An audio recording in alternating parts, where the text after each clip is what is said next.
Alright, students, so today our objective is to analyze the role of the 1920s in American society.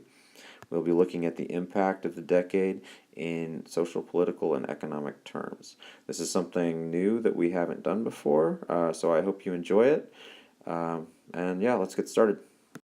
So there are two important amendments to the Constitution. We are already familiar with the 19th, which is women's suffrage, the right to vote, from the Progressive Unit. The 18th Amendment, though, is prohibition, which is banning the sale and consumption of alcohol. And this is ratified in 1919. And when we say ratified, it means that we need 2/3 majority of all the states to basically give this the green light and let it take effect. These are difficult to get through when we say amendments as opposed to other types of legislation. But by being difficult, they're also meant to be permanent, which is important when you look at the 21st Amendment, which is the repeal of prohibition. And this is the first and only time in American history where a previous amendment has been overturned. So this will tell you a lot about how effective this really was and how public opinion changed over that decade.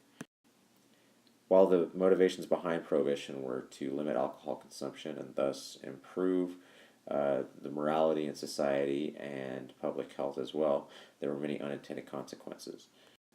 Speakeasies popped up all over the country. These were basically underground bars where people could continue to consume alcohol out of the public view.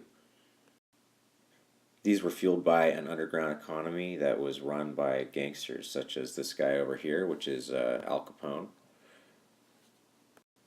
And this is Bugs Moran, who ran a rival gang in another part of Chicago. But as the underground economy grew, so did a culture of violence among all these different gangs. This culminated with the massacre of 7 of Moran's gang in what we now know as the Valentine's Day Massacre. It is widely believed to be caused by Al Capone, but we cannot really know for sure because he was never found guilty. As you'll recall from the Progressivism Unit, women were fighting for suffrage or the right to vote during World War. This right was finally granted to them in 1920. To support the war effort, many women also began joining the workforce. In the 1920s, flappers, who you see in this picture right here, challenged social norms in the way that they conducted themselves in public and dressed. African Americans were also involved in the war effort, some as soldiers and some working at the home front. During a period called the Great Migration, many African Americans began moving from southern states to northern cities. There were several factors for this, including push factors, which are Jim Crow laws, lynchings, and racial violence in the South, in addition to low pay and poor working conditions, and several pull factors bringing them to the big cities, such as economic prosperity in those cities, job openings, and support from African Americans in northern cities, especially in places like Harlem, where there were growing communities of African Americans. President Warren G. Harding was elected president in 1921 and served only 2 years before dying of a heart attack in office and being replaced in 1923 by his vice president Calvin Coolidge. Both of these presidents had a laissez-faire approach to economics, which basically means that the free market will take care of itself. Another way of saying this is that there is very little to no regulation of business. Of course, this was not without consequence. We will see in 1929 when the Great Depression hits, but at least for people who were living in cities and happened to be white, it was a time of great economic prosperity in America. Despite the economic growth, the Harding administration was plagued by corruption with the Teapot Dome scandal, and the Coolidge administration saw the spread of the KKK and a rise in racial violence.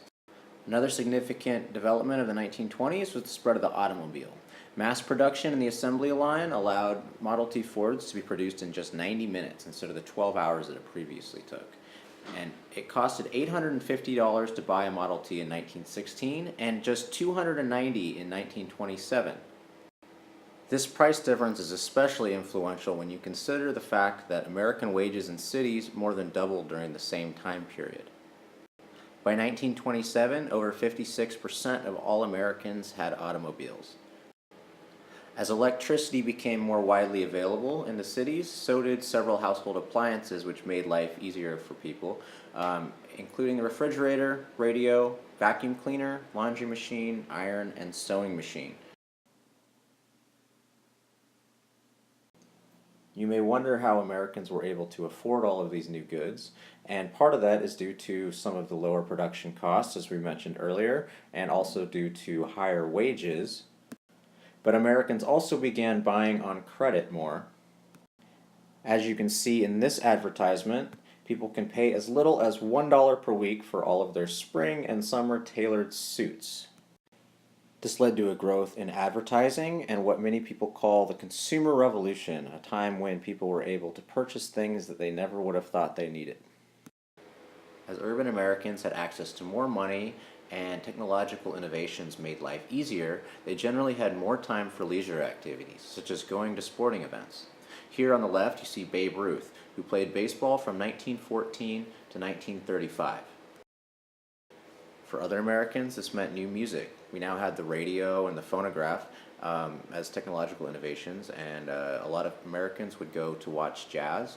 Here is a picture of Louis Armstrong, who was a famous trumpet player who was very popular at the time. Another name for the Roaring Twenties is the Jazz Age.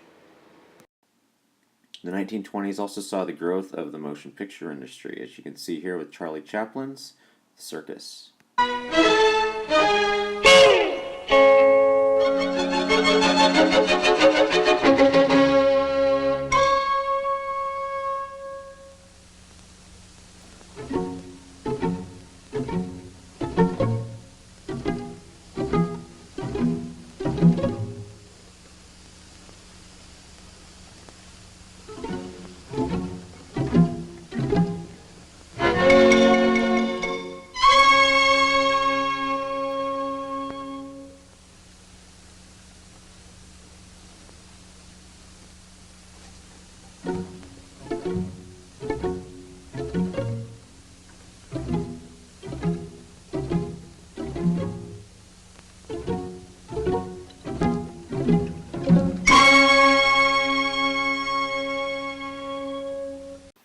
So your assignment is to answer this question.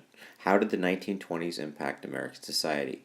You can use the frame below or anything else from Cause and Effect.